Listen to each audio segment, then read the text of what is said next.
Hi வணக்கம் நண்பர்களே. இன்றைக்கி விஜய் டேரி ஃபார்மில் பார்க்கக்கூடிய பதிவு என்னன்னு பார்த்தீங்கன்னா, அழகான ஜெர்சி மாடு.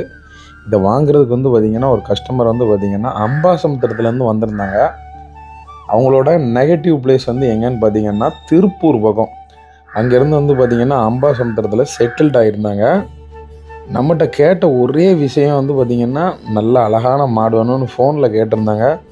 பட் வந்த உடனே வந்து பார்த்திங்கன்னா இந்த மாடு அவங்களுக்கு ரொம்ப ரொம்ப ரொம்ப பிடிச்சி போச்சு. ஆனால் எங்கள் வீட்டில் வந்து முன்னே நாங்கள் மாடு வளர்த்தோம், அந்த மாடை பார்த்த மாதிரி அப்படியே இருக்குதுண்ணே அப்படின்னு சொல்லி ரொம்ப ஆசையோடு அந்த மாடை வாங்கிட்டு போனாங்க. கிட்டத்தட்ட ஒரு நாளைக்கு 12லேருந்து ஒரு 15 லிட்டர் கறக்கக்கூடிய அளவுக்கு ஒரு கெப்பாசிட்டியில் இருக்கக்கூடிய ஒரு அழகான ஜெர்சி மாடு. பெண்கள் யார் வேணாலும் கறக்கலாம், அந்தளவுக்கு ஒரு குணமான மாடு. கண்டு போடுறதுக்கு ஒரு 15 நாள் டயத்தில் இருந்தது.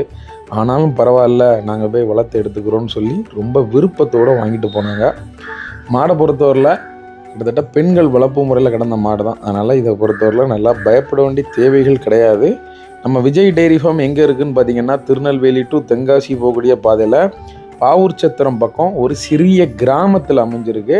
பெரும்பாலும் நம்மகிட்ட எங்கேருந்து மாடு வாங்குறாங்கன்னு பார்த்தீங்கன்னா, திருநெல்வேலி, தூத்துக்குடி, விருதுநகர், அப்புறம் கன்னியாகுமரி மாவட்டத்தில் மார்த்தாண்டம் மற்றும் நாகர்கோயிலேருந்து வந்து பார்த்திங்கன்னா மாடுகளுக்கு பெரும்பாலும் வராங்க. மாடுகளை பெரும்பாலும் நேரில் வந்து தான் பார்த்து எடுத்துகிட்டு போக சொல்கிறோம்.